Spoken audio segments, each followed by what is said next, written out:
Poultry broiler যাই বলুন না কেন এই মুরগিগুলো তৈরি করতে মাত্র 30 থেকে 40 দিন সময় লাগছে। আর এই 30 থেকে 40 দিনের মধ্যে একটা মুরগির ওজন হয়ে যাচ্ছে 3 থেকে 4 কেজি। বর্তমানে এটা কিভাবে সম্ভব হচ্ছে? মুরগিগুলোকে এমন কি খাওয়ানো হচ্ছে যে তারা 30 দিনের মধ্যে 3 থেকে 4 কেজি ওজনের হয়ে যাচ্ছে? এই ধরনের পোল্ট্রি মুরগির মাংস খেয়ে কি আমাদের শরীরের কোনো উপকার হবে? আপনি কি জানেন পোল্ট্রির মুরগিকে এমন এক ধরনের ইনসুলিন ইনজেকশন ব্যবহার করা হচ্ছে যার ফলে যারা পোল্ট্রির মাংস নিয়মিত খান তাদের শরীরের কি পরিবর্তন ঘটতে পারে? আজকের ভিডিও সম্পূর্ণ দেখতে থাকুন, তাহলে আপনি অনেক কিছু আজ নতুন জানতে পারবেন। বন্ধুরা, আপনারা জীবনে অনেক ধরনের পশু পাখি পালন করতে দেখেছেন, কিন্তু আপনারা কি কখনো দেখেছেন যে ফার্মে তৈরি করে পোকা ফার্মিং করতে? আর এই সমস্ত পোকাগুলো কেনই বা চাষ করা হচ্ছে? এই সব পোকার চাষ এখন পর্যন্ত পৃথিবীর শুধুমাত্র কয়েকটি জায়গায় করা হচ্ছে। এছাড়াও আপনারা কি জানেন এই সমস্ত পোকা দিয়ে কি ধরনের খাবার তৈরি করা হতে পারে? পৃথিবীর মধ্যে সবথেকে বেশি লন্ডনে এই পোকার চাষ করা হচ্ছে। তবে আপনারা হয়তো জানেন না বাংলাদেশের কিছু জায়গাতেও এই পোকার চাষ করা হচ্ছে। ভারতের কিছু ফার্মের মধ্যে এই পোকার চাষ করে তারা তো কোটিপতি হয়ে গিয়েছে। এবার হয়তো আপনার মনে প্রশ্ন জাগছে, হঠাৎ করে সমস্ত জায়গায় এই পোকার চাষ কেন করা হচ্ছে? আজকের ভিডিওতে ফুল ইনফরমেশন সহ এই সমস্ত প্রশ্নের উত্তর জানানো হবে। তার সাথে এটাও জানানো হবে কেন এই পোকা এখন পৃথিবীর সবাই চাষ করতে চাইছে। আজকের ভিডিও অনেক ইন্টারেস্টিং হতে চলেছে, সেই জন্য ভিডিও শেষ পর্যন্ত অবশ্যই দেখুন। এই পোকাগুলোর নাম হলো ব্ল্যাক সোলজার ফ্লাই। আপনারা অনেকেই হয়তো পোল্ট্রি মুরগির মাংস অথবা হাইড্রোপনিকের মাছ বাজার থেকে কিনে নিয়ে এসেছেন, আর সেই কারণে এটা জানেন প্রায় প্রত্যেক দিন পোল্ট্রির মাংস ও মাছের দাম বৃদ্ধি পাচ্ছে। আর সেটাও আবার কি কারণে জানেন? যদি না জেনে থাকেন তাহলে কোনো চিন্তা নেই, আমি আপনাদের জানাবো। এই জন্য ভিডিওতে এক্ষুনি একটা লাইক দিয়ে ভিডিওটি আপনাদের বন্ধু এবং ফ্যামিলির সঙ্গে শেয়ার করে দিন। পোল্ট্রি মুরগির চাষ করার জন্য হাই নিউট্রিশন যুক্ত খাবার এবং ভ্যাকসিন দেওয়া হয়, আর সেই কারণে পোল্ট্রি মুরগি 35 থেকে 40 দিনের মধ্যে খাবার উপযোগী হয়ে ওঠে। আর এই নিউট্রিশন যুক্ত খাবার তৈরি করার খরচ অনেক পরিমাণে বেড়ে গিয়েছে, আর সেই জন্য এখন ব্ল্যাক সোলজার ফ্লাই ফার্মিং করা হচ্ছে। যদি এইভাবে এই প্রকার ফার্মিং করে পোল্ট্রি মুরগি ও হাইড্রোপনিক মাছ চাষ করা হয় তাহলে অনেক খরচা কমে যাবে।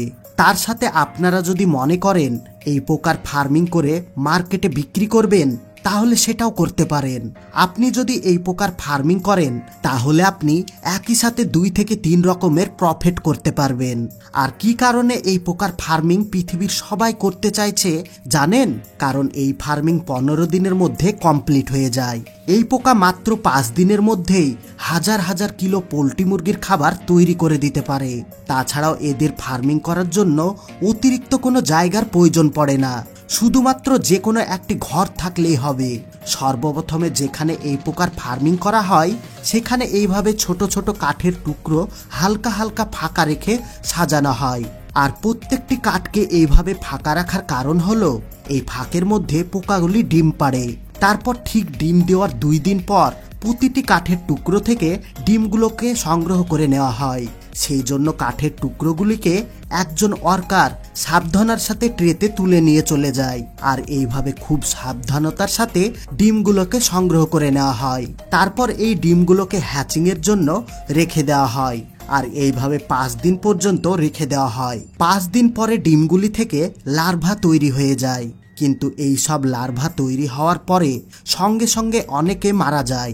সেই জন্য কিছু ওয়ার্কার জীবিত লার্ভাগুলিকে আলাদা করে নেয়। এবার সময় আসে এই লার্ভাগুলিকে ফিডিং করানোর। সেই জন্য নোংরা আবর্জনা থেকে নষ্ট হয়ে যাওয়া সবজি এবং নষ্ট হয়ে যাওয়া মাছ ও পোল্ট্রির মুরগির নাড়ি ভুড়ি নিয়ে এসে এই গ্ল্যান্ডার মেশিনের সাহায্যে পেস্ট তৈরি করে নেওয়া হয়। তারপর এই সমস্ত ট্রেগুলিতে অল্প করে লার্ভা দিয়ে দেওয়া হয়। মোটামুটি 4 থেকে 5 গ্রাম লার্ভা থেকে 5000 ফ্লাই তৈরি হতে পারে। আর এইভাবে মোটামুটি 15 দিন পর্যন্ত রেখে দেওয়া হয়। লার্ভাগুলো ট্রেতে থাকা সমস্ত কম্পোস্ট 15 দিন পর্যন্ত খেতে থাকে, আর এগুলো 15 দিনের মধ্যে এইরকম বড় হয়ে যায়, ঠিক এই রকমটা। এই রকম অবস্থায় ফার্মের অর্ধেক লাভাগুলিকে মার্কেটে পোল্ট্রি মুরগির ফিডের জন্য অথবা বায়োফ্লগ মাছের খাবারের মার্কেটে বিক্রি করতে পারেন, আর অর্ধেক লাভা ব্ল্যাক সোলজার ফ্লাই তৈরি করার জন্য রেখে দিতে পারেন। তারপরে ইয়াং লাভাগুলোকে কন্টেনারে চিকেন ফিডের মিক্সারের সাথে জল মিশিয়ে 1 থেকে 1.5 সপ্তাহ পর্যন্ত কলোনির মধ্যে রেখে দেওয়া হয়। তারপর 1 সপ্তাহ পর লাভাগুলো অনেকটাই ফ্লাইয়ের মতো রূপ ধারণ করে। এই অবস্থায় ক্যারেটে করে লাভাগুলিকে রেখে দেওয়া হয়, আর এইভাবে ব্ল্যাক ব্যাগের মধ্যে সমস্ত ক্যারেটগুলোকে 4 দিনের জন্য রেখে দেওয়া হয়। আর এইভাবে ব্ল্যাক ব্যাগের সাথে জালিদার খাঁচা অ্যাটাচ করে দেওয়া হয় এবং বাইরের দিকে লাইট জ্বালিয়ে দেওয়া হয়। তারপর এই ব্ল্যাক ব্যাগের মধ্যে যতগুলো ব্ল্যাক সোলজার তৈরি হয়েছে সেগুলো লাইটের দিকে আসার জন্য চেষ্টা করে এবং এই জালিদার খাঁচায় এসে জমা হয়, আর এইভাবে ব্ল্যাক সোলজার ফ্লাই প্রোডাকশন করা হয়। আর এই একই প্রসেস বারবার রিপিট করা হয়। তাছাড়াও এই লার্ভাগুলো থেকে হাই নিউট্রিশনযুক্ত ওয়েল তৈরি করা হচ্ছে।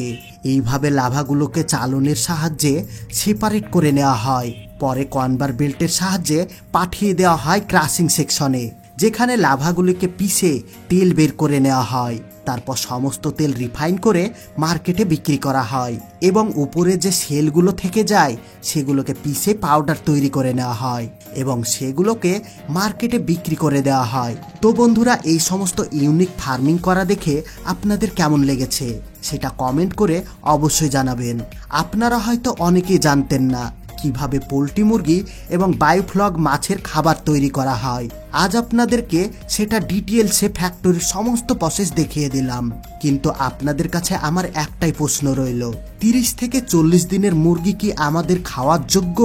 এটা কিন্তু আশেপাশের মানুষ জানে, কিন্তু তার সত্ত্বেও এই পোল্ট্রির মুরগির মাংস বাজারে লাইন দিয়ে প্রত্যেক দিন বিক্রি হচ্ছে।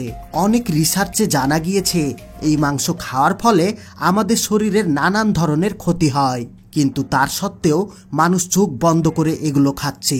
এই পোল্ট্রি মুরগির মাংস দিয়ে বিভিন্ন ধরনের খাবার তৈরি করা হয়, যেমন chicken leg piece, chicken lollipop, chicken pakora, chicken biryani, এরকম বিভিন্ন ধরনের চাইনিজ খাবার এই নকল মুরগির মাংস থেকেই তৈরি করা হয়।